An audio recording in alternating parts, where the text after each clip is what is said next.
Les 12 heures de Sebring avaient eu lieu le week-end dernier. C'est la conclusion de ce que l'on appelle communément de l'autre côté de l'Atlantique les 36 heures de Floride, dans la foulée des 24 heures de Daytona. Et on a encore assisté pour cette deuxième manche de l'IMSA à une course disputée jusqu'au bout, puisqu'il aura fallu attendre les 5 dernières minutes pour voir la décision se faire avec un dépassement de Louis Delétraz sur la Coura pour aller chercher la victoire face à Sébastien Bourdet et la Cadillac. Les 12 heures de Sebring sur lesquelles nous allons revenir dans ce nouveau numéro de Track Limit, et je suis avec Thibaut Villemont et Laurent Mercier pour cet épisode spécial IMSA. Bonjour messieurs. Ça a été une course encore une fois animée à tout point de vue de toute la semaine même. Il y a eu plusieurs annonces également hors la compétition pure, on y reviendra rapidement. Qu'est-ce que c'était logique de voir encore une course animée sur ce tracé si particulier qu'est Sebring? Bah oui, parce que de toute façon, à chaque fois qu'il y a une course aux États-Unis, on sait toujours qu'il faut être là en fin de course. Et ça s'est encore montré à Sebring. À l'arrivée, tu as 8 GTP, 8 prototypes GTP qui sont groupés en moins de 50 secondes. Tu dois avoir 9 P2 en moins de 30 secondes. Et c'est la même chose du côté du GT. Donc on sait que la fin de course est super importante. Alors là, à la différence de Daytona, c'est que l'arrivée est de nuit. Donc forcément, ça complique un petit peu la donne. On a pu le voir avec des restarts, avec des pilotes qui se sont quand même pas mal plaints du comportement de leurs petits copains. Et donc c'était chaud jusqu'à l'arrivée. Mais si c'était pas ça, ce serait pas intéressant. On se coucherait pas tard dans la nuit du samedi au dimanche. C'est vrai que tu as raison, Lolo. Après, c'est un peu Frédéric Makowiecki parlait avant l'épreuve globalement, c'est 10 heures de survie et 2 heures de sprint. Là, en plus, ces dernières années, c'est tellement animé avec tellement de voitures que c'est vraiment après le dernier restart que tout se joue. Voilà, c'est un circuit de dingue avec, voilà, comme on vous l'a expliqué à plusieurs reprises sur notre site internet avant l'épreuve. Il peut y avoir des températures de 10 degrés de différence entre le béton et le tarmac. Après, on a un tarmac qui refroidit beaucoup plus rapidement que le béton. Et en fait, on a surtout des différences de température qui sont colossales. J'ai même plus les chiffres en tête. Mais ce qui fait qu'en fait, à tel point que les équipes règlent leur voiture pour le sprint final. Et jusque-là, c'est de la survie. Voilà, ça a été animé. Heureusement, un petit peu moins que l'an passé, où ça s'est un peu, c'est un peu terminé avec un beau carambolage à quelques minutes du but entre trois des ténors, mais encore c'était génial quoi, à suivre, c'était fantastique. Alors après, on y reviendra peut-être, hein. Il y a toujours le pour et le contre de ces safety cars à répétition qui ont le mérite de relancer les suspens, mais en même temps, oui, on est d'accord sur le plan sportif, ça entache un peu aussi, mais au niveau show, en tous les cas, c'était absolument incroyable. C'est le cas systématique. C'est un peu le cas systématiquement. Donc bon, on sait pourquoi on regarde les courses américaines et on sait pourquoi les gens, ce qu'on a pu voir quand même, qu'il y avait quand même pas mal de public encore, hein. Pour une fois, il n'y avait Encore, pas hein. le Super Sebring, donc il n'y avait pas le WEC, mais on a pu voir à l'image, hein, parce que malheureusement, nous n'étions pas sur place. On a pu voir à l'image quand même qu'il y avait quand même encore beaucoup de monde, et ce qui prouve encore l'intérêt, le fort intérêt pour le championnat IMSA. Oui, spécifiquement sur cette épreuve, hein, on sait que Sebring attire toujours du monde traditionnellement, et là, c'est comme tu dis, ça s'est vérifié. Messieurs, le programme de ce numéro de Track Limit, on va le dérouler évidemment par catégorie forcément, avec Acura donc, qui s'impose pour la première fois sous ce nom Acura. Honda ayant déjà empoché l'épreuve au général, on en reparlera, mais en tant que motoriste. Et on fera également le Ouais, ça point. porte débat, ça. Ça Ça fait porte débat, débat, ça. voilà. C'est C'est comme, le... eh, c'est comme le pain au chocolat, à la chocolatine. Ouais, mais là, il n'y a pas de débat, donc ça, il n'y a pas de débat là-dessus. On parlera évidemment du dernier relais, notamment de Louis Delétraz, qui a été l'étincelle qui a allumé l'étincelle finale pour aller remporter la victoire, même si Cadillac a été une nouvelle fois très à son aise sur cette épreuve. On parlera évidemment de Porsche, de Lamborghini, de BMW pour la catégorie Rennes. On s'arrêtera également sur le LMP2. On a eu des bonnes surprises, notamment dans le clan français, puisque la seule équipe française du plateau s'est offert un podium avec la deuxième place de TDS Racing. On parlera évidemment du GTD Pro où ça s'est franchement frotté du début à la fin. Ça a même failli mal tourner au premier virage et on est allé portière contre portière pour la victoire en fin de course. Et on parlera des des quelques déboires, notamment des corvettes, que ce soit en qualif ou en course. Messieurs, je vous propose de commencer par le vainqueur, hein, honneur au vainqueur avec Acura et Wayne Taylor Racing with Andretti. C'est la première victoire d'Acura, donc comme je le disais, sur cette épreuve des 12 heures de Sebring. Pour alimenter le débat, Honda s'était imposé avec Extreme Speed Motorsport en 2016, mais en tant que motoriste. Donc après, nos amis statisticiens mettront la victoire d'Acura avec ou pas dans leurs statistiques, à vous de voir. Mais c'est également la première victoire de Wayne Taylor avec Acura, et la dernière fois que Wayne Taylor s'était imposé à Sebring, c'était en 2017, mais avec Cadillac. C'est une première, c'est une récompense pour l'équipe. On sait que Wayne Taylor avait été un peu critique après Daytona, mais au vu des équipages, on connaît l'expérience de la structure de Wayne Taylor sur les épreuves d'endurance. J'ai envie de dire enfin, messieurs, la première victoire de WTR avec sa TRX 06. Ouais, enfin, parce qu'en plus, c'est un peu ce que disait Wayne Taylor avant la course. Jusque-là, ils n'ont pas été très vernis malgré une victoire en 2017 avec Cadillac. C'était pas leur terrain de prédilection. Ils ont toujours été performants, mais sans vraiment, hormis une fois, toucher au but. Là où à Daytona, normalement, c'est vraiment les spécialistes en la matière. Ils sont quasiment intouchables. Donc c'est plutôt un bon résultat. Et surtout, voilà, on va éviter de rentrer à nouveau dans la polémique, mais ils avaient vraiment une BOP très défavorable à Daytona. Et je pense qu'ils ont tout simplement, comme on vous l'a expliqué sur le site internet, que ils ont payé le fait, l'histoire de triche avérée l'année dernière du meilleur Shank Racing. Alors, Wayne Taylor, c'est un petit peu la victime collatérale, hein, parce qu'eux, ils n'ont pas gagné. Mais indirectement, c'est Acura qui l'a payé à Daytona. Donc là, ils ont eu une BOP, heureusement, plus favorable, en tous les cas moins défavorable, on va dire. Et ils ont répondu présent. Et surtout, ils ont eu besoin de courses seulement pour prouver qu'une voiture ou deux, ils étaient armés, pour gagner, et que c'est pas ça les enquiquinait pas outre mesure. Voilà, même si encore une fois, il faut pas oublier qu'ils se sont bien renforcés depuis le partenariat partenariat avec Andretti Autosport. Laurent, c'est ce que Ouais. j'allais rebondir sur ce que dit Thibaut. Effectivement, on a vu les deux Acura aux avant-postes, hein, ça n'a pas été une seule. Bon, certes, la numéro 10 qui a été en tête avait laissé échapper de la fumée, donc on soupçonnait un problème. Il y a effectivement eu une fuite d'huile qui leur coupe l'élan, clairement. Mais les deux Acura étaient vraiment performantes. Et surtout, on a vu un Louis Delétraz sur la fin, Laurent, encore une fois, j'ai envie de dire, très à son aise, et qui répond présent pour sa première année complète avec le team en IMSA. Bah, répond présent, c'est le moins qu'on puisse dire. Et je suis à 100% d'accord avec Thibaut. Je pense que Wayne Taylor a payé un petit peu les errances de meilleur champ que l'année dernière. La différence près, c'est que cette année, toutes les forces d'Acura sont avec Wayne Taylor qui a deux voitures, ce qui n'était pas le cas dans le passé, puisqu'il y en avait une chez Wayne Taylor et une chez Meilleur Shank. Donc les deux avaient forcément un bon coup à jouer. Comme tu l'as dit, c'est sûr qu'il y en a une qui a eu un petit souci, elle finit cinquième, même si elle finit quand même pas très loin parce qu'elle a moins de 15 secondes de la voiture sœur. Mais ouais, Louis Delétraz, et je pense que ce qu'il faut souligner quand même, on l'avait déjà mis en avant par écrit, c'est que on n'a pas hésité chez Wayne Taylor à faire confiance aux petits nouveaux, on va dire. On l'avait vu déjà l'année dernière où on lui avait fait faire la qualif à Petit-Le Mans, ce qui était quand même pas C'était rien, parce que révélateur, ça t'as raison, Laurent. Ouais. mais ouais, c'est quand même fort pour un team américain qui fait quand même rouler toujours les mêmes pilotes. Alors l'année dernière, c'est différent parce qu'il n'y avait qu'une voiture, mais on a quand même fait confiance.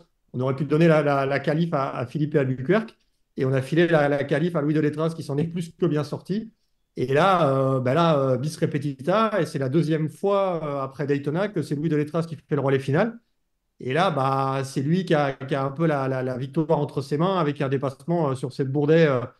Alors évidemment, du côté de Cadillac, on n'est pas forcément d'accord par rapport au dépassement, mais ça, c'est un autre débat. Mais Louis Delétraz, pour moi, ça fait partie je peux pas dire des révélations, mais plus des confirmations. Et ça fait partie des pilotes qui, à un moment, on sentait un peu perdu après l'époque monoplace où c'était un peu compliqué, qui a pu rebondir en venant en GT avec GPX Racing, et puis qui après a roulé chez Rebellion.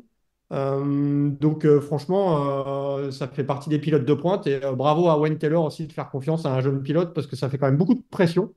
On sait que pour Wayne Taylor, ce sont des courses importantes, un championnat important et Louis s'est parfaitement acclimaté à cette pression-là. Après, aujourd'hui, c'est partout où il va, hein. On a pu le voir quand il avec TF, on a pu le voir partout où il est allé.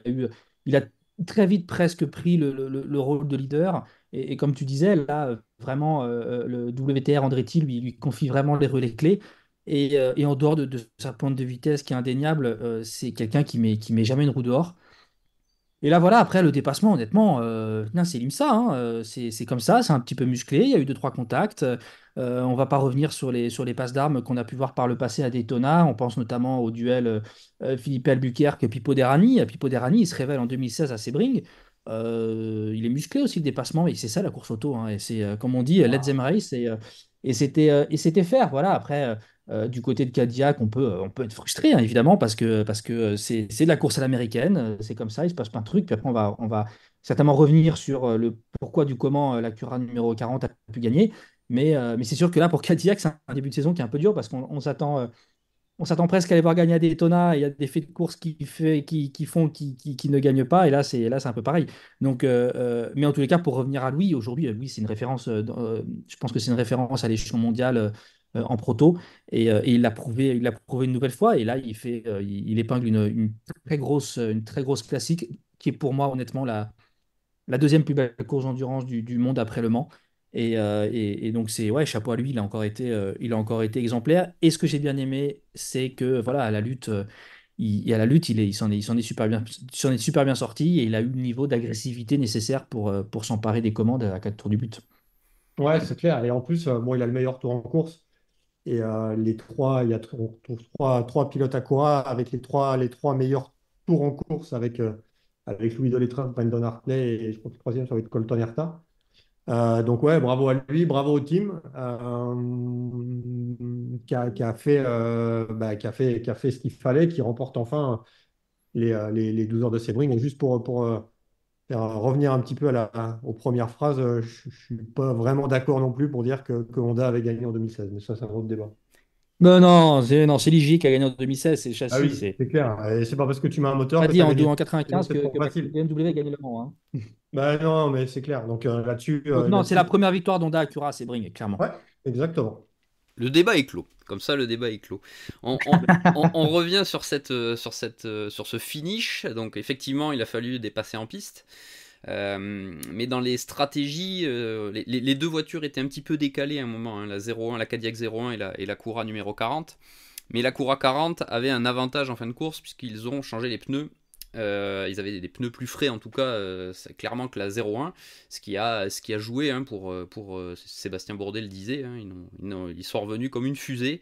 Il n'y avait vraiment aucun moyen, selon vous, est-ce que la position en piste à Sebring, quand on connaît le trafic, quand on connaît la nature de la piste, était vraiment si déterminante par rapport à un train de pneus neuf, puisque visiblement c'est un peu sur ça que s'est décidée la course. C'est une bonne Bah, question. En fait, le problème, c'est que sans cabane de chauffe, il y a aussi cette mise en température des gommes qui peut être assez préjudiciable. et de Donc bon, nuit. on a décidé d'adopter deux stratégies différentes. La question se pose. La question se pose. Il s'avère que voilà, au final, peut-être que Wayne Taylor a pris la bonne stratégie, mais c'est vrai que la question mérite d'être posée. Bah, on signale que Est-ce que Sébastien c'est Bourdet, donc gagne. dans les déclarations d'après-course, hein, ça provient des principaux intéressés. Le Cadillac Racing donc n'a pas pu changer les pneus car il n'avait pas le temps. C'est ce que dit clairement Sébastien Bourdet. C'est vrai que le choix, sachant que les arrêts ont été également sous neutralisation pour le dernier arrêt, voilà, c'est sûr que c'est un peu particulier ce choix, hein, de Cadillac. Voilà, ils ont pensé que ça tiendrait pour les dernières minutes, mais le jeu d'auto-tamponneuse, comme le disait Sébastien Bourdet, n'a pas tourné en leur faveur. C'est vrai que cette année, on peut voir que les perfs des voitures sur la piste étaient quand même très proches, hein. Donc la track position, c'est assez important. Et, euh, et, et, et voilà, on a pu voir à Daytona, par exemple, qu'à contrario, la Cadillac numéro 31 a payé la track position, puisque la Porsche est partie devant. Et au final, ils n'ont pas, voilà, ils ont jamais pu reprendre l'avantage parce ils avaient un petit déficit en vitesse de pointe. Donc, qu'est-ce qu'ils se sont dit là bah, on essaie de garder l'avantage sur la piste pour garder Louis Delétraz derrière. Possible. possible. Après, encore une fois, il y a ces histoires de pneus, de mise en température qui peuvent quand même jouer un grand rôle parce qu'on peut vite perdre beaucoup de temps sur les premiers tours, c'est quand le temps que le pneu chauffe. Et bon, voilà, au final c'est Wayne Taylor qui s'en est mieux sorti sur la stratégie sur ce plan-là. Et encore une fois, il fallait par contre un grand Louis de Letraz incisif pour prendre avantage sur un Sébastien Bourdais, hein, qui, rappelons-le, gagne en 2020 avec un aileron arrière cassé et qui a réussi à garder derrière lui tous ses adversaires. Donc, on savait que Seb, normalement, dans cet exercice, il excelle. Et même s'il y a un petit déficit en performance pure, il arrive à garder l'avantage. Donc peut-être que Ganassi, Cadillac s'est dit que c'était la carte à jouer. Donc, mais bon, c'est génial, hein, moi je trouve, de voir justement des stratégies différentes et que ça se joue aussi là-dessus, hein, parce que à une heure où maintenant c'est de plus en plus compliqué de faire la différence, il y a moins en moins de place pour la stratégie, je trouve ça chouette que ça ait joué un rôle. Et je voudrais juste rajouter un truc. Enfin, tu viens juste d'en parler plus ou moins. C'est souligner ce qui s'est un peu fait railler sur les réseaux sociaux. Mais bon, on sait ce que valent les réseaux sociaux en règle générale. Mais un Sébastien Bourdet à 45 ans, franchement, le, le mec est toujours là et le mec est toujours au rendez-vous quand il faut y aller. Il est incroyable. Et Franchement, déjà, on l'avait vu à Daytona. Donc non, non, t'as raison de le souligner, Laurent. Et en tous les cas, ce qui est bon signe, c'est que je pense que même s'ils sont au final, il y a eu 2 courses en IMSA où on pensait que Cadillac pourrait gagner et ça l'a pas fait, Cadillac sera là au Mans, hein. ouais, Cadillac sera là au Mans, c'est clair. Mais franchement, il faut quand même le souligner que Sébastien Bourdet, ça fait quand même partie enfin, on n'en doutait pas, des valeurs sûres, mais des valeurs sûres même avec le temps. On rappellera que la 01 a également rencontré des soucis électroniques en course, ce qui fait qu'ils ont aussi eu Ouais. un avatar technique qui les a forcément impactés, même s'ils avaient repris les commandes de la course. Et chapeau bas à Sébastien Bourdet, Scott Dixon et Renger van der Zande d'avoir réussi à revenir également après ces déboires. Et comme vous le disiez, Sébastien Bourdet a fait vraiment une fin de course incroyable. Là, c'est sûr que par rapport à une Acura qui était peut-être un poil plus perfo sur la fin, notamment avec ses pneus plus frais, c'était quand même très compliqué de se défendre. Le clan Cadillac, qui, comme vous le disiez, est toujours en position de gagner, on l'a vu parce qu'avant la 01, c'est la 31 qui a mené plus que grand train la course, puisque avec Pipo Derani, dès les premières heures, ils ont mené. Malheureusement pour la 31, on a vu comment ça s'est terminé avec cet accident. Le mot sur le coup, on pense à terrible, parce qu'évidemment on a forcément une appréhension de savoir comment va Pipo Derani après la voiture qui termine sur le toit. La solidité aujourd'hui et la sécurité intégrée dans les voitures a fait que le Brésilien s'en sort bien. Et donc malheureusement pour l'équipage de la 31 qui avait fait un super début de course, la course s'est arrêtée prématurément. Mais le rythme affiché par la 31 et la 01 également, hein, en début de course, ont montré que la V-Series.R avait vraiment le rythme, hein, notamment en début de course, pour s'imposer. Pipo, il manque une occasion d'aller chercher une 5e victoire qui l'aurait fait encore rentrer un peu plus dans l'histoire sur une épreuve qui est spéciale pour lui. Qu'est-ce que vous avez évidemment pu voir l'incident. Bon, c'est toujours compliqué de se faire un avis sur ce genre de situation. Qui a bougé, qui n'a pas pris la bonne décision? Qu'est-ce que vous en pensez? J'ai juste un truc à dire, c'est mauvais endroit au mauvais moment. Ouais, c'est ça, en fait. C'est C'est de une la course cohabitation de auto. MotoGP. Les commissaires de piste n'ont convoqué aucun des 2 pilotes. On rappelle, c'était Miguel Voilà, Molina au volant de la Ferrari, qui n'est quand même qui est un pilote ouais, ouais, professionnel, mais qui sait tout à fait ce qu'il fait. il ne le voit pas. Clairement, il ne le voit pas. Il y a une incompréhension entre les deux parce qu'on voit que la Ferrari, au moment où elle s'accroche, la Ferrari bifurque sur la gauche. Elle a une trajectoire qui l'emmène vers la gauche. Donc, non, il a pas vu Pipo. Maintenant, c'est 2 bons mecs il n'y avait pas de raison et on ne peut pas accabler l'un ou l'autre. Voilà, voilà, de l'extérieur, moi je vois ça, mais ça, c'est comme dit Laurent, c'est hélas des accrochages entre Proto et GT, on en verra toujours. Là, ils étaient 58 voitures sur ce tracé. C'est quand même quasiment autant qu'au Mans. sur une piste qui est deux fois plus longue et surtout qui offre plus d'opportunités de dépassement. Les pilotes l'ont beaucoup noté. À Daytona, c'est easy, hein. Vous attendez d'être sur le banking et vous dépassez très facilement. Là, bah, vous ne pouvez pas.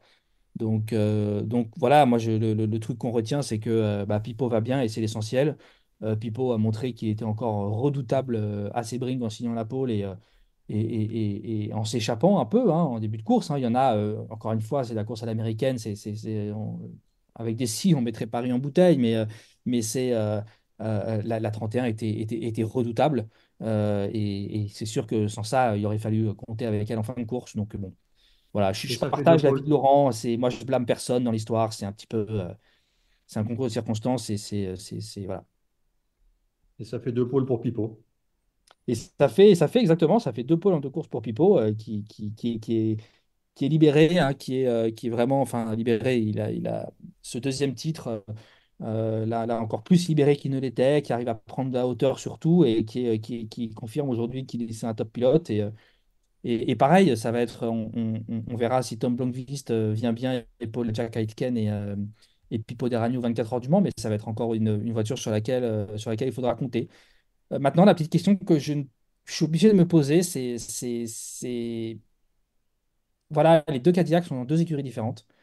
Est-ce qu'il y a un moment où ils ne payent pas un peu ça, le fait de ne pas pouvoir faire de courses d'équipe parce qu'on ne va pas se mentir, quand on parle de partage d'informations, il faut arrêter, hein. Ganassi et Action Express partagent le moins d'informations possibles, ils ont tous les deux envie de gagner. Et je peux vous dire que chez Ganassi, si c'est Action Express qui gagne, ils préfèrent presque que ce soit une voiture d'une autre marque, hein. Donc là où Wayne Taylor, cette année, ils peuvent s'appuyer sur deux autos. Et je pense que ça reste une force et Cadillac l'a payé cher en WEC, hein. On a pu le voir notamment à Fuji, où voilà, le manque de partage d'informations peut être préjudiciable, même si encore une fois, à Sebring, c'est vraiment certainement le circuit où la voiture a le plus roulé, donc ils ont tous les deux leurs habitudes, les deux équipes. Mais bon, je sais pas s'ils payent ça à un moment ou pas. Et juste pour rebondir sur l'accident de Pipo, pour avoir discuté depuis l'arrivée avec pas mal de pilotes, il y en a, enfin, les pilotes mettent quand même l'accent sur les soucis en piste cette année, beaucoup plus que par le passé. Il y a quand même eu beaucoup de contacts. Il y a quand même eu quelques manœuvres quand même qu'on a pu voir à l'image où c'était un peu n'importe quoi. Notamment en fin de course. On Et en reparlera en GT. not- ouais, notamment en fin de course. Donc il y en a pas mal qui se sont plaints de la cohabitation même entre les protos et les GT, où les GT faisaient un peu leur course sans se préoccuper des protos ou des dépassements. Il y en a quand même pas mal qui ont mis l'accent suite à ça sur ce partage de pistes. Messieurs, on va continuer avec le clan Porsche, vainqueur à Daytona, vainqueur également en WEC au Qatar. Forcément, on les attendait à Sebring, sur un circuit où on sait que la Porsche n'avait pas été forcément à son avantage l'an dernier, mais avec les progrès effectués, on attendait effectivement les 963 pardon, à leur avantage, plus à leur avantage en tout cas. Mais malheureusement, on a vu qu'en rythme, ils n'ont jamais été réellement dans le match pour la victoire, hormis la 7 qui à un moment pris l'avantage en piste. Mais il en a manqué un petit peu en perfo pour les 963. Est-ce que c'est un retour à la réalité, on va dire, pour Porsche, voilà, cette fois, la course n'a pas tourné en leur faveur. On a vu que la 6 de Fred Mako a connu une crevaison qui a également été très préjudiciable en fin de course. Comment vous analysez un petit peu cette course dans le clan Porsche-Penske? Moi, pour rebondir sur ce que tu disais, est-ce que c'est un retour à la réalité? C'est peut-être un peu, on va pas être trop critique, mais tout le monde en sens Porsche Penske avec ses deux victoires là aux 24 heures de Daytona en IMSA et aux 1812 km de Qatar en WEC. Il faut savoir que c'est quand même deux circuits relativement flat, on va Mhm. dire. Et la 963 n'est pas forcément très à l'aise sur les bosses. Ils ont un problème au niveau des suspensions avant et d'ailleurs sur lesquels ils travaillent beaucoup parce qu'ils veulent augmenter l'angle de chasse, d'où d'une nouvelle direction et tout ça. C'est pas un circuit globalement pour eux, tout comme je les attends pas à Imola. Je ne vois pas Porsche briller à Imola. Donc, alors certes, après, il y a la BOP, les BOP qui peuvent éventuellement compenser. Mais comme tu disais, Pierre, je crois que la numéro 7 en plus, elle prend la tête. Ils font peut-être un essai de track position, justement, on en parlait tout à l'heure. C'est une stratégie décalée, si je ne m'abuse. Et, mais sinon, moi, je les ai jamais vraiment sentis dans le coup. Donc voilà, je suis à moitié étonné parce qu'encore une fois, c'est un circuit qui ne leur, qui, sur le papier, n'était pas forcément favorable à ce 963, qui, malgré tout ce qu'on peut dire, n'est pas une voiture très facile à piloter. En tous les cas, les pilotes s'en plaignent plus que ceux de l'Acura et de la Cadillac. Donc bon, voilà, c'est pas forcément alarmant, hein. Chaque voiture a ses qualités, ses défauts. Et un circuit comme Le Mans, par exemple, ça ne devrait pas leur être préjudiciable. Mais c'est une des raisons de leur succès, notamment au Qatar, c'est que c'est un circuit qui est un billard. Et donc la Porsche n'a pas forcément souffert des défauts qu'on a pu lui connaître la saison dernière. Donc voilà, moi je suis pas trop surpris, mais encore une fois, pareil, je m'attends pas à les voir forcément au top à Imola. Et puis après, voilà, après on verra. Mais quand l'année dernière ils ont gagné Indianapolis, c'est pareil. Indianapolis c'est très plat, ils étaient intouchables. Donc bon, je suis à moitié, je suis à moitié surpris. Laurent, est-ce que tu as quelque chose à ajouter? Surtout que, bah, ouais, alors je suis sur la même longueur d'onde. La 6 n'a pas eu de cul dès les essais avec la sortie de Mathieu en qualif. Exact. Euh, et puis après, avec la crevaison de Fred en course, je pense qu'il y avait de quoi viser nettement un meilleur résultat par rapport à l'équipage de la 6. Maintenant, la crevaison, il y a eu un contact avec une Acura en GTD bon, qui était un petit peu dans la lune, notre amie Catherine Legge. Mais bon, voilà, donc la voiture finit à deux tours. Il y avait nettement moyen de faire mieux. Et finalement, le plus rapide des pilotes Porsche a été encore une fois Julien Andlauer, qui lui est toujours répond toujours présent avec la voiture de Proton. Et c'est encore une belle perf pour cette voiture-là, la numéro 5, bon, même si elle a terminé que 8e. On a Mais vu Julien finalement, on très n'a pas offensif démérité à plusieurs encore. reprises, hein. Effectivement, quand il a fallu aller chercher Ouais, les positions, on l'a vu ouais, ne ouais, pas ouais. hésiter à plonger. Alors, certes, encore une fois, voilà, c'est la course aussi à l'américaine où il faut aller un peu, sans dire qu'il faut aller au contact, mais c'est certes parfois un peu plus viril. Et on a vu que Julien, il s'est pas défilé quand il fallait y aller, même si, bon, ça s'est pas forcément terminé dans le bon sens, mais il faut effectivement le souligner dans le clan Proton. Ouais, c'est clair, c'est clair. Donc, ça fait une belle course par rapport à Julien. Et du côté de Penske, bah, écoute, ça fait une victoire à Daytona, une victoire au Qatar en WEC et encore un podium. On va voir. Je suis assez d'accord, par contre, aussi avec Thibaut par rapport à Imola. Bon, c'est un autre débat, hein, mais Non, non, je mais pense que ça va être c'est sûr compliqué. que la nature des circuits, on l'a vu, favorise effectivement la 963 depuis le début de l'année. On verra sur des circuits plus traditionnels, on va dire ça comme ça.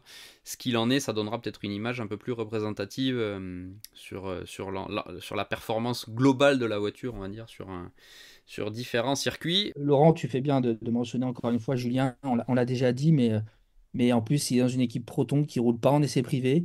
Et dis donc, à chaque fois qu'il roule dans la caisse, il est bluffant, hein. Il est vraiment bluffant et il s'y est très très vite fait. Et honnêtement, bah, moi je suis Porsche usine. Je commence déjà à regarder pour l'année prochaine parce que tout le monde parle de Thomas Prenning, qui personnellement ne m'a pas bluffé lors du rookie test, mais qui a encore rouler dans la voiture à Sebring. Julien, je veux pas être chauvin ou quoi que ce soit, mais même en interne chez Proton, tout le monde est scotché par ses perfs au volant d'un 963.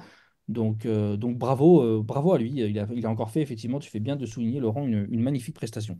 Et on rappelle que il débute hein, quasiment à ce niveau-là, donc c'est sûr que la performance est d'autant plus à souligner. Son passage en Asian en MP2 cet hiver a forcément aidé à sa mise en température entre guillemets pour la 963, mais ses performances effectivement sont à souligner. Et pour conclure pour le clan Porsche, JDC Miller qui a un moment pointé en tête a dû abandonner suite à un problème de transmission. Voilà, c'était la petite info d'après-course dans le clan JDC. On poursuit le déroulé en GTP. BMW, bon, un peu en dedans.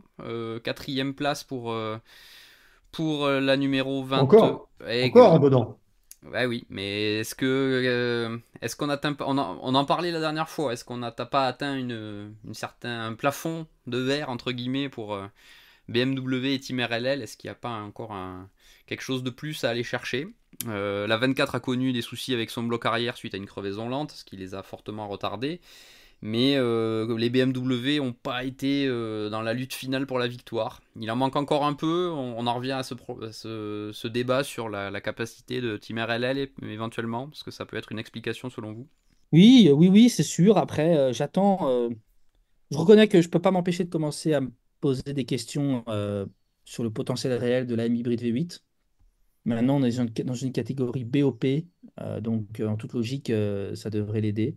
J'attends de voir, j'attends de voir encore une ou deux courses, voir ce que WRT arrive à en faire en WEC. Euh, voilà, j'attends de voir ça. Ce qui est sûr, c'est que, comme nous le disait Maxime Martin à Daytona, la voiture a progressé, enfin le package, on va dire, a progressé, donc voiture team par rapport à l'an passé, mais on peut prendre la BOP dans tous les sens, les autres ont plus progressé, clairement. Donc, en tous les cas, ce qui est sûr, c'est qu'aujourd'hui, le package BMW RLL, il leur en manque. Voilà. Maintenant, le potentiel intrinsèque de la voiture, j'attends une ou deux courses encore avec WRT en WEC pour en juger, parce que je reconnais que je ne suis pas 100% sûr du niveau d'RLL par rapport aux autres équipes GTP. Et donc, j'attends de voir ça, parce que voilà, on sait qu'avec les nouveaux arrivants, les législateurs ont toujours tendance à être un petit peu peut-être sévères sur la BOP et on a vu que ce soit Cadillac, pardon, que ce soit Alpine BMW au Qatar, les deux ont été un petit peu en retrait. Et donc j'attends de voir après les futurs ajustements de BOP ce qu'il lancera lors des prochaines courses. Lolo, sauf si tu veux ajouter quelque chose, on va conclure le Non, GTP avec Lambeau, mais c'est comme tu sens.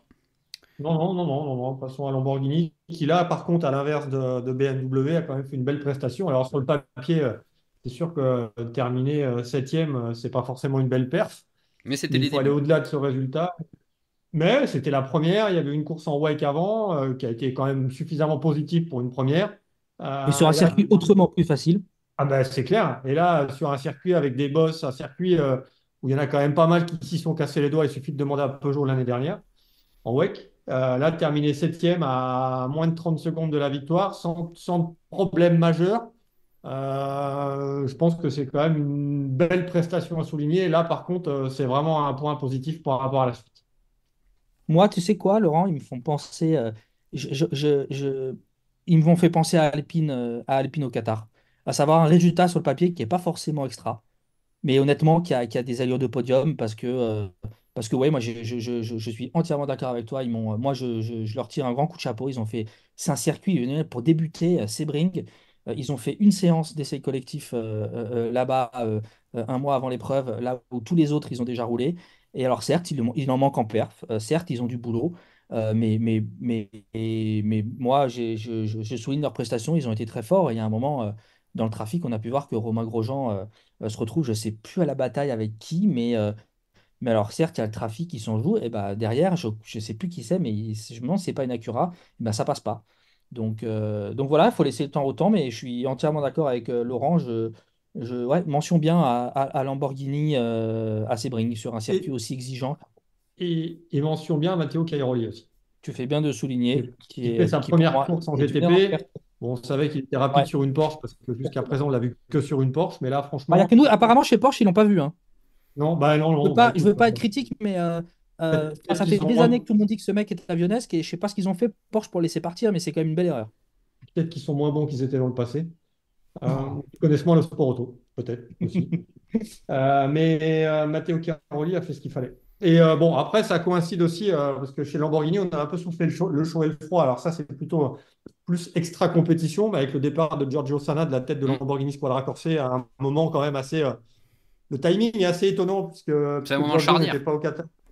Ouais, ouais, ouais, ouais, qui n'était pas au Qatar pour les débuts de la SC63, et là, qui part comme ça en début de saison et tout, alors que c'est un petit peu le maître d'œuvre et la pierre angulaire de Lamborghini Squadra Corse, sachant que c'est quelqu'un quand même qui est quand même respecté par tout le monde, aussi bien les équipes que les pilotes et les médias, soyons clairs, hein, parce que c'est quelqu'un qui est quand même très ouvert, qui est très enclin à la discussion et qui est très facile d'accès pour nous. Et le voir partir de la tête de Lamborghini Squadra Corse, soit ça cache quelque chose qu'on ne sait pas encore pour le futur, Surtout qu'il part peu de temps après Chris Ward, qui lui était à la tête de Lamborghini aux États-Unis, qui lui a rejoint le championnat historique de l'IMSA, le championnat HSR.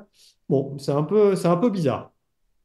Oui, ça a fait effectivement partie des grosses informations hors, comme tu disais, hors compétition. La deuxième étant la présentation du calendrier, mais on y reviendra rapidement pour conclure ce podcast. Le tour d'horizon GTP est réalisé, on va s'arrêter sur le LMP2, puisque on a quand même eu la confirmation d'un talent, la personne de Connor Zilich. En LMP2, on avait déjà eu un aperçu de ce qu'il pouvait faire au volant d'une Oreca 07 à Daytona.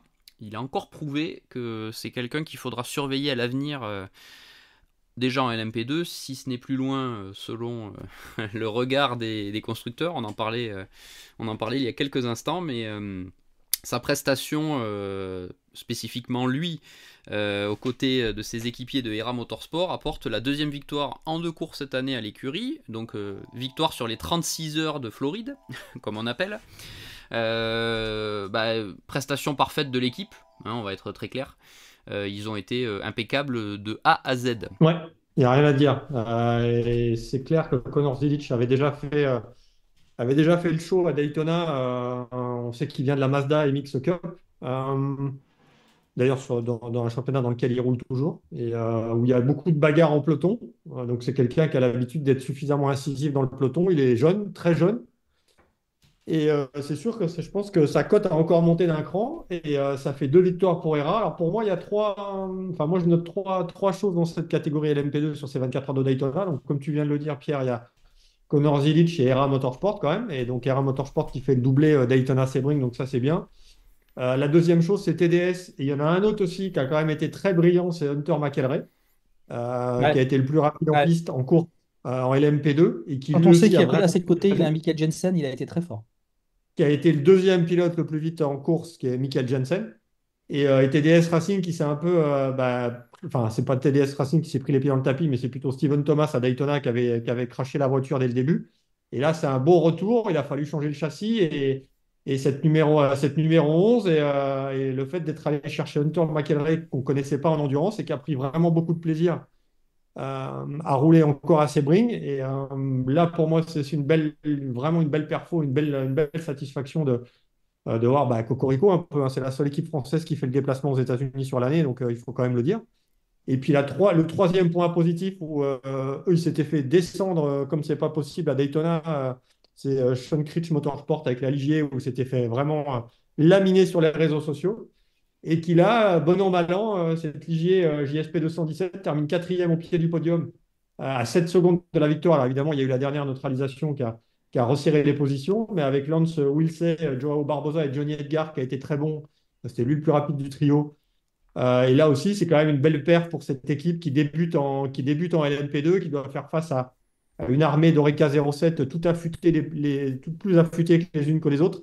Et après s'être fait brailler comme c'est pas permis dans les oreilles à Daytona, c'est un bon retour sur le devant de la scène pour l'équipe de Sean Critch. Oui, tu fais bien de mentionner évidemment Sean Creed. Je rebondis sur ce que tu disais sur TDS. Bah, c'est pas compliqué, hein. Michael Jensen, première meilleure moyenne. Hunter McElrea, troisième meilleure moyenne. Bah, ça place la performance des deux pilotes sur l'ensemble de ces 12 heures de Sebring.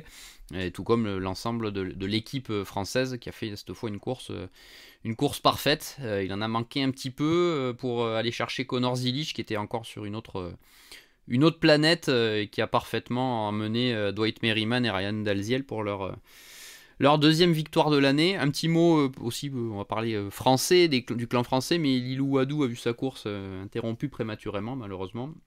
Après la sortie Ouais, de piste Pérez comment de Luis Pérez Companc, ouais. C'est pas la première fois il en fait à beaucoup, Sebring, en ouais. plus.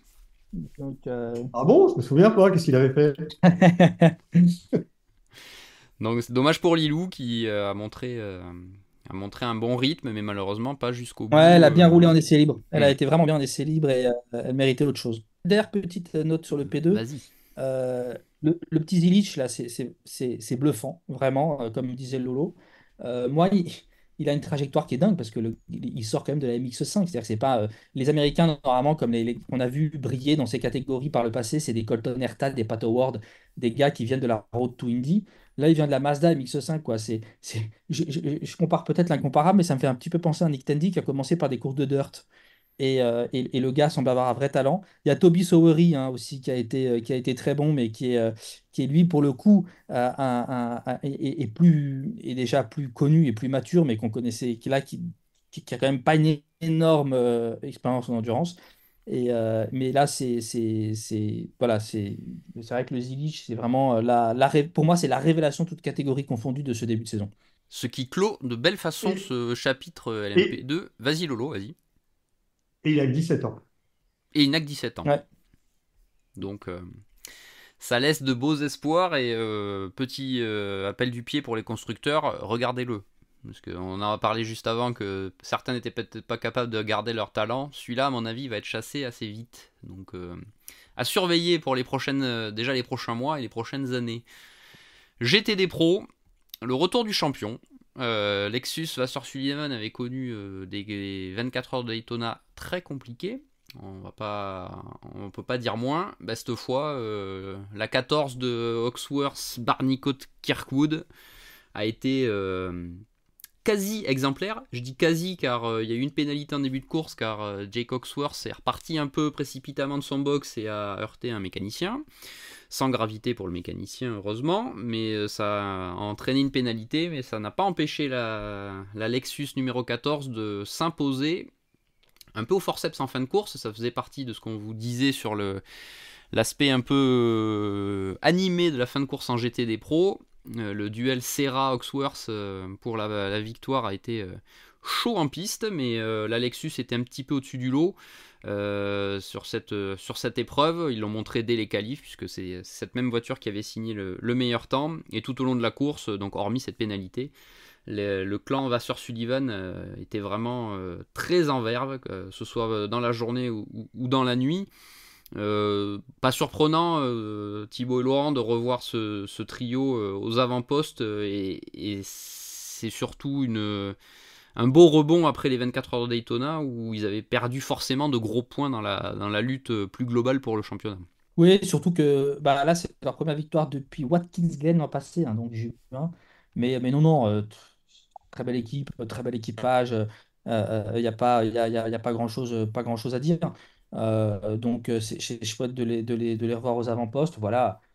En GT, ça a encore été bien, bien musclé. Mais voilà, après, la voiture est toujours là, hein, on l'a vu, quand il y a une BOP qui est là, la voiture répond présent. Donc maintenant, j'ai vu pas mal de commentaires sur les réseaux sociaux où les gens disent que c'est Acodis ASP a un peu de mal en WEC.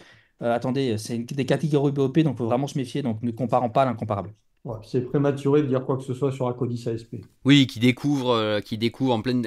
Quand Vasseur Sullivan a des années d'expérience avec la voiture et dans le championnat en IMSA, Acodis Bah, découvre le championnat, découvre la voiture. Faut les forcément l'équipe technique se changer aussi de mode de fonctionnement après avoir fait tant d'années avec Mercedes. Il y a forcément une phase Ouais. d'adaptation, forcément. On a des pneus différents avec des Michelin en IMSA et Exactement, des Goodyear en WEC. Enfin bon, on ne peut pas comparer. Il faut comparer ce qui est comparable, c'est sûr. ça c'est certain. Après, après, il y a quand même aussi un. Parce que, bon, c'est sûr que Lexus revient devant. Il y a aussi un petit rebond quand même par rapport à Lamborghini, Ouais. qui fait quand même un podium avec Franck Pereira, Jordan Pepper et Mirko Bortolotti. Donc ça, Ils ont c'est été plutôt. plutôt discrets, on va être honnête. Ils n'ont pas fait une Ouais, course mais toujours là. flamboyante, mais ils ont été là. Voilà, c'est ça. Ouais. Ils ont été là. Après, c'est toujours compliqué pour Ford et Corvette, principalement pour Corvette d'ailleurs, hein, quand Mais même. on va en parler, oui. Ouais, et après, à l'arrivée, juste pour rebondir sur le top 2 avec Vasser Sullivan et Rizzi Competizione, on va pas revenir sur ce qui s'est passé post-Daytona avec Ferrari, avec ces histoires de BOP, de fenêtres et tout. Mais il y a 121 millième à l'arrivée. Donc ça s'est joué à deux fois rien et tu as quand même les six premières voitures qui sont en moins de 10 secondes. Alors c'est aussi pour ça que c'était serré. C'est aussi pour ça, je pense que les pilotes de GTP se sont plaints un peu. C'est que ça ferraille tellement dans la catégorie GTD Pro que c'est un peu plus compliqué pour les les pilotes de proto. Et maintenant, avec l'arrivée de nouveaux constructeurs en GTP, il y a forcément plus de voitures. Donc, qui dit plus de voitures dit plus de bagarres. Donc, qui dit plus de bagarres dit qu'il faut être encore plus chaud dans le trafic. Et forcément, ça fait un peu le bazar. Surtout sur une piste comme Sebring où, comme tu dis, la bagarre en GTD est très animée. Donc, bah, si on lâche un peu pour laisser passer le proto, bah, le bout de terrain perdu, bah, pour le rattraper, c'est très compliqué. D'autant plus dans une fin de course où tout le monde est regroupé après une neutralisation. C'est sûr que t'as des éléments qui sont réunis pour que des fois, forcément, ça aille un peu au contact. Et alors, certes, la bagarre a été animée entre Serra et Hawksworth en fin de course, mais bon, c'était vraiment pour la victoire, donc on peut pas leur reprocher d'aller à ce moment-là de la course, peut-être un peu plus, pas aller plus loin que la limite, mais aller vraiment en contact. Par contre, là où il y a failli avoir quelque chose de plus grave, c'est au début de course, où là, après, on sait qu'il y a 12 heures de course, voir la Ferrari Rizzi partir en toupie au milieu du peloton après le premier virage, après plusieurs contacts, là ça aurait pu mal se terminer pour David Erigon. Heureusement, personne ne l'a touché.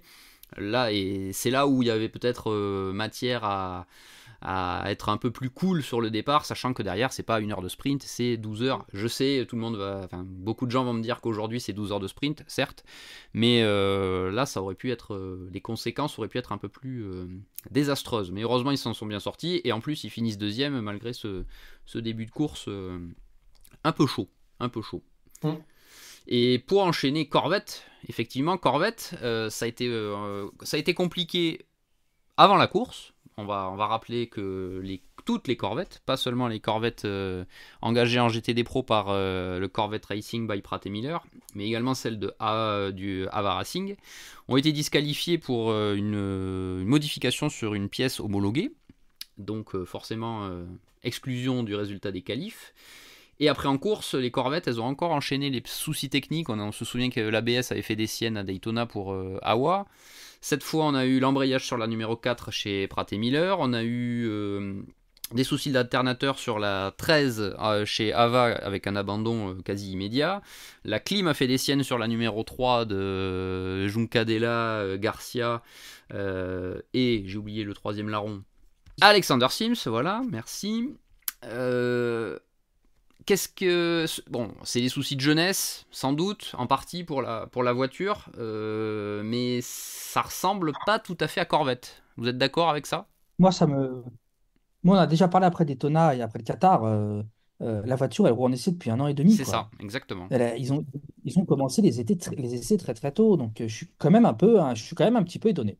Je ne doute pas du tout de la capacité de Pratt & Miller de solutionner ces soucis, mais je suis quand même un petit peu étonné par ces soucis de fiabilité. Comme tu dis, Pierre, à juste titre, ils ne nous ont pas habitués à ça. La voiture est perfo, hein. Alexander Sims fait la deuxième meilleure moyenne en course, hein. Donc en soi, Ah, mais Earl Bamber nous disait que c'était certainement la meilleure GT3 qu'il avait jamais conduite, hein. mais il y a encore, alors, Donc, soucis de ouais, jeunesse ouais. ou pas, mais voilà, il y a encore des choses à régler.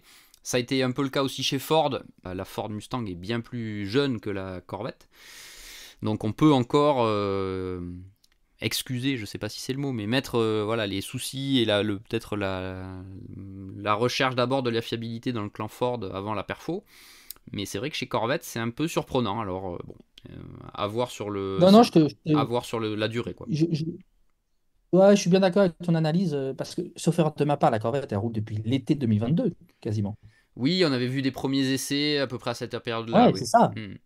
Et la Mustang, l'année dernière, quand il la présente, il la présente aux 24 heures du Mans, hein. Elle est présentée aux 24 heures du Donc, Mans donc, ouais, du coup, le temps de roulage est mécaniquement plus réduit.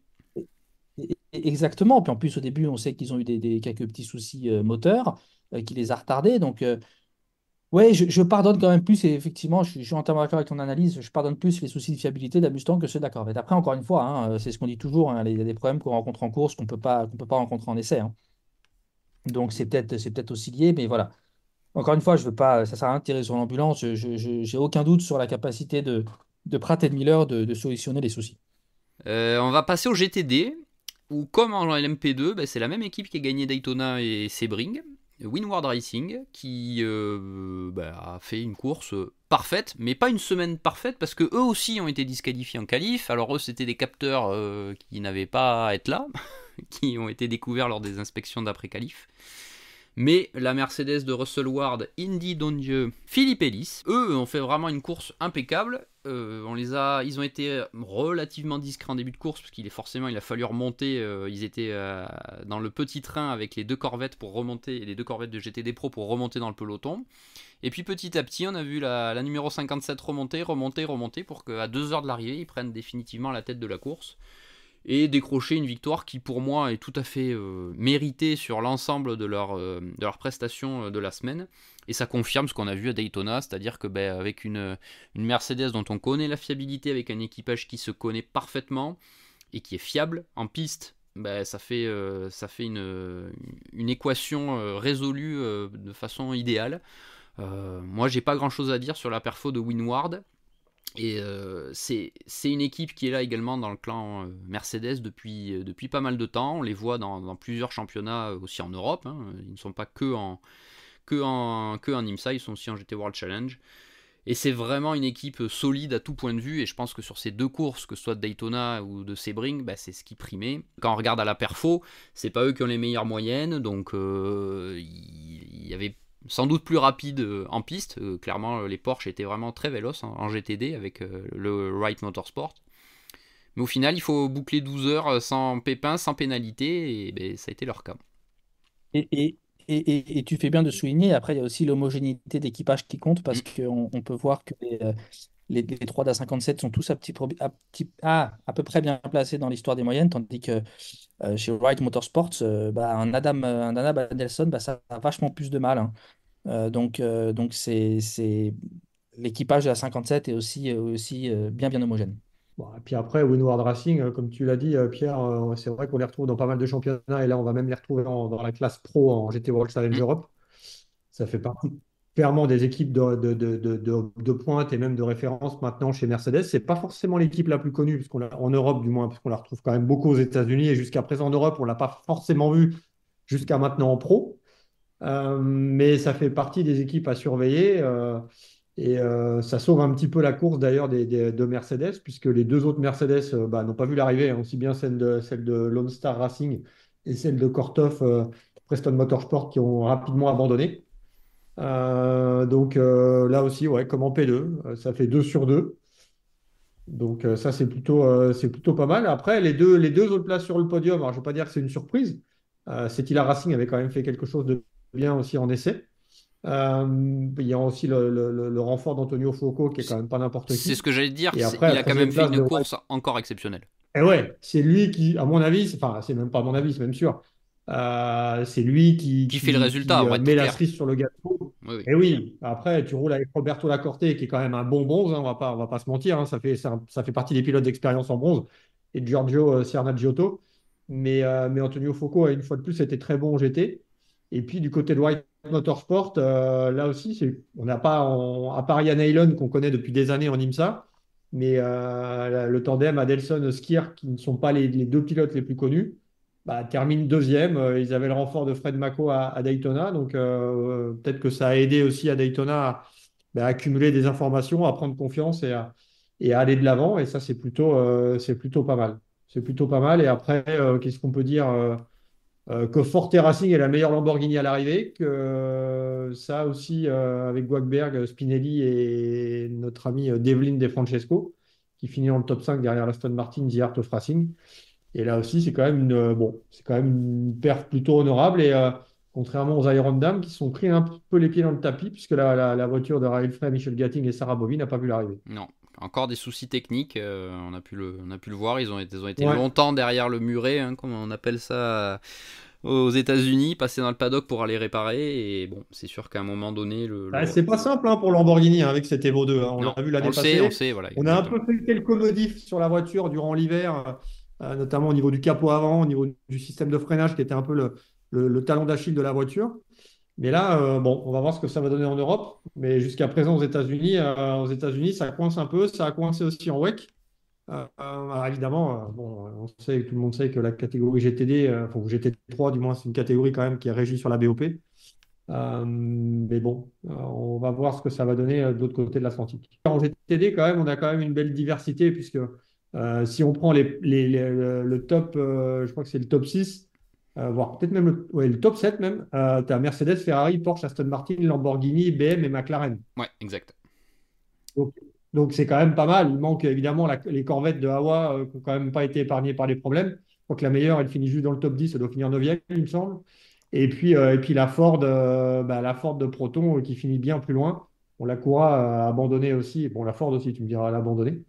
Mais on a toutes les marques. On a Lexus aussi qui est pas dans le coup avec la deuxième, enfin la voiture de Vasseur Sullivan. Mais Mhm. sinon, on a quand même 7 marques différentes dans le top 7. Le tour de cette 72e édition des 12 heures de Sebring au niveau fait de course, au niveau du classement a été fait. On va conclure, messieurs, sur la principale annonce, un petit peu surprise au niveau du timing. On a reçu un mail de l'IMSA comme quoi il y allait avoir une annonce durant la semaine. Bon, on ne savait pas trop ce que ça allait être. Et l'IMSA a tout simplement dévoilé son calendrier 2025 au bout de 2 courses. Alors que d'habitude, c'est plutôt durant l'été et en général autour de Road Road America, America. c'est ça. Alors on va Mm. tout On a de dit- suite clore le débat, il n'y a pas de changement, hein. On en retrouve exactement les mêmes épreuves, avec juste Watkins Glen qui retrouve sa date de fin juin. Euh, Pourquoi ce timing selon vous? Est-ce que c'est aussi pour... on sait que les conflits de dates sont monnaie courante entre les différents championnats. Est-ce que tout simplement l'IMSA n'a pas voulu dire je sécurise mes dates et maintenant articulez-vous autour de ça? Est-ce que c'est un peu ça, ou est-ce que tout simplement on a dit nos dates vont bien, hormis effectivement le petit changement pour Watkins Glen, qui on rappelle change cette année en 2024 pour ne pas avoir de conflit de date avec les 24 heures de Spa. Est-ce que la stabilité que l'on voit entre le calendrier 2024 et 2025 a tout simplement encouragé l'IMSA à graver dans le marbre ces dates? Je pense que contrairement à l'Europe, où on a des calendriers quand même, enfin l'IMSA jusqu'à présent c'était la même chose, puisqu'on l'a au mois d'août à Road America les années passées. Et plus tu annonces ton calendrier tôt, plus ça te permet aux équipes quand même de travailler en conséquence. On sait qu'il y a des pilotes quand même qui ont des clashs de date avec des courses européennes. Je pense que les calendriers, alors pour les courses au GT, c'est principalement les championnats SRO, donc je suppose qu'on aura encore le calendrier 2025 au 24 heures de Spa fin juin. Mais ça permet aux équipes, ça permet plus de sérénité aux équipes, ça permet de travailler en amont. Et vu qu'on a joué la carte de la stabilité du côté d'IMSA, je pense que c'est avantageux de donner le calendrier suffisamment tôt. Alors évidemment, après, on n'est pas à l'abri de certains ajustements de date en fonction du calendrier des autres championnats, mais au moins on pourra dire qu'on l'a annoncé assez tôt du côté de l'IMSA.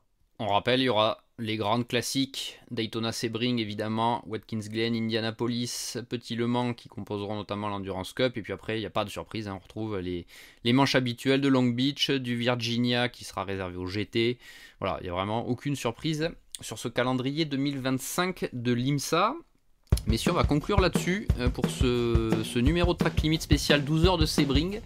On vous encourage encore à vous abonner. Vous êtes plusieurs milliers à écouter nos podcasts, on vous en remercie. Et n'hésitez pas à vous abonner sur les différentes plateformes, que ce soit Spotify, Deezer, vous connaissez la recette. Et puis restez fidèles à Endurance Info dans les prochaines semaines.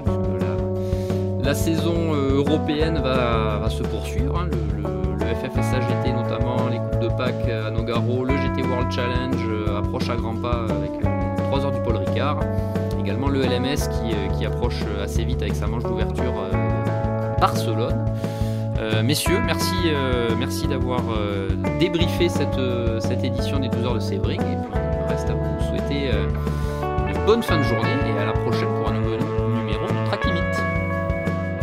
Merci à vous. Bye bye!